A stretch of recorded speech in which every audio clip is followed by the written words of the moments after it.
Today on News 4 Now, a family tragedy in the Bronx. A little girl is the latest victim of the city's violent gun problem.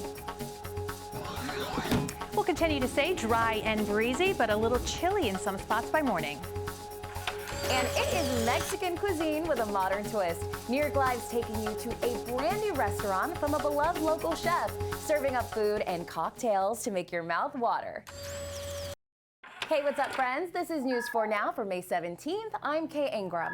Now, first up, we are learning a lot more about the tragic shooting of a young girl in the Bronx. The 11-year-old was struck and killed by a stray bullet. Police have released this surveillance video of two men on a scooter on Fox Street around 5 p.m. Monday.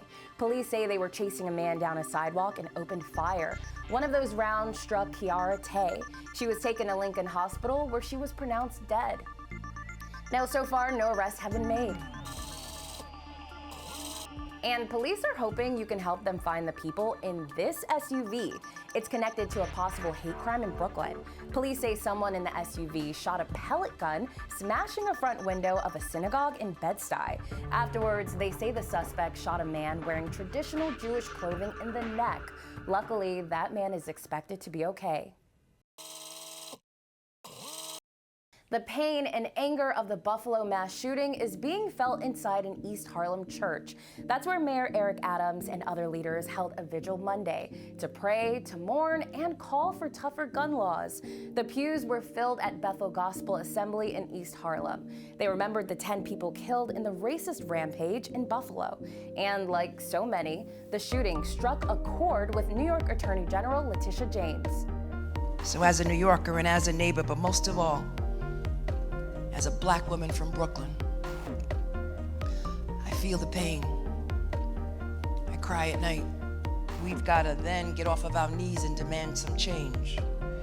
We must demand that we have responsible gun laws in this nation. Meanwhile, they've already stepped up security at the East Harlem Church, along with churches across the city and country. All right, here's some breaking news for you. New York City health officials are raising the city's COVID alert level, putting us at high risk. The city's 7-day average COVID case rate is now above 3,400 cases. But the critical metric here is hospitalizations. They're down and nowhere near what we saw during the January surge.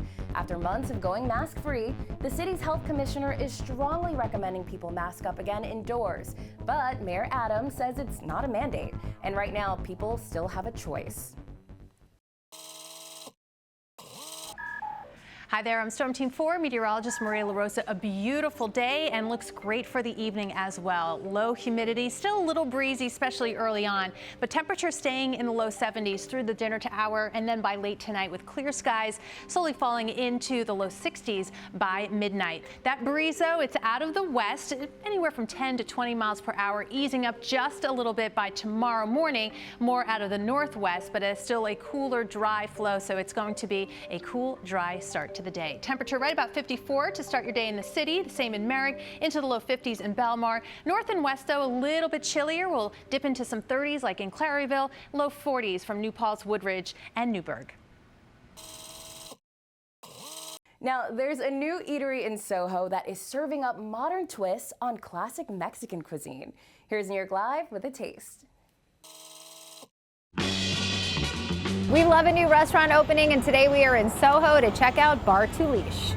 John, it's great to see you. Congratulations on the opening of Bar Touliche. Obviously, we love the space. It used to be Burger and Barrel, but here we are, new concept, new chef. What's happening? Look, Burger and Barrel I had for over a decade, 12 years, and in lockdown, having changed El Toro Blanco to Hancock Street, I woke up one day and realized I don't have a Mexican restaurant. I run into Justin Bazderek, who's the chef and owner here, partner here, and said, hey, let's just do something completely new and different and contemporary.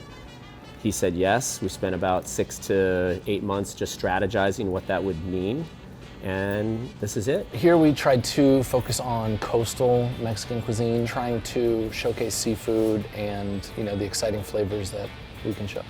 The table has a lot of exciting dishes on it. You want to walk me through? Sure. So I'd start here. This is our citrus salad. So 5 different varieties. There's some blood orange, mandarin orange, grapefruit. So very simple, You know, come spring, summer, that could change to berries, strawberries, local fruit that we can get from the farmer's I like market. the seasoning on top too. This is our shrimp cocktail tostada, poached shrimp tossed in a clamato reduction. This is our hamachi sashimi, garnished with a nasturtium vinaigrette, so nasturtium is your edible flour. Lastly, this is our short ribs. We take it off the bone, add caramelized onions to the top, and then basically glaze it in the oven in its own cooking liquid. It's got a little kick to it. My Yep. nose has awoken. Yep. A lot of chilies in there. And you have beautiful cocktails as well. And this has tequila in it. That was tequila, yeah. No wonder I like it. This mezcal, I like that too. Justin, thank you so much. Everything is so Pleasure. delicious. I cannot wait to come back and try more. Please do. Thank you. Thank you.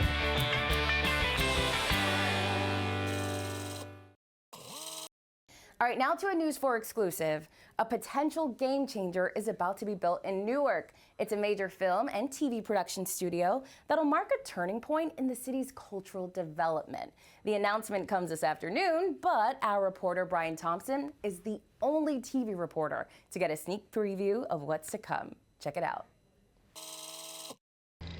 It likely takes a wizard's imagination to look at this pile of rubble and see a major TV and film production studio rise in its place. But that's exactly what will happen on the site of Newark's long-abandoned Seth Boyden public housing complex in the city's South Ward. It's a great opportunity for that community, for the city. You got talking about hundreds of jobs there, construction and permanent jobs. Behind these plans, where the world-renowned Lionsgate Studios will be the anchor tenant, is the New Jersey Performing Arts Center, the catalyst that found the developer, Great Point Studios, while working with this city's housing authority. The sweetener, a tax credit law signed by Governor Murphy several years ago, along with a 2-minute drive to the airport and a wealth of available talent. Many of the professionals who populate film production live in New Jersey.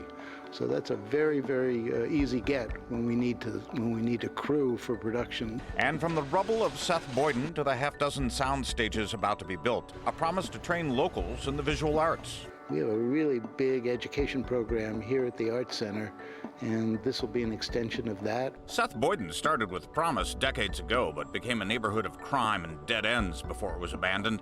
What replaces this rubble should offer new hope for the state's largest city. Access for young people and kids to either work there, intern there, look up to the fact that they actually have a studio in their own town, and maybe it gives them inspiration and hope. So when is this all going to happen? Well, construction on this site will happen this summer as soon as they clear the rubble. And in 2 years, by late 2024, you should be able to hear the cry, lights, camera, action echo all over this state over and over again. In Newark, Brian Thompson for Today in New York.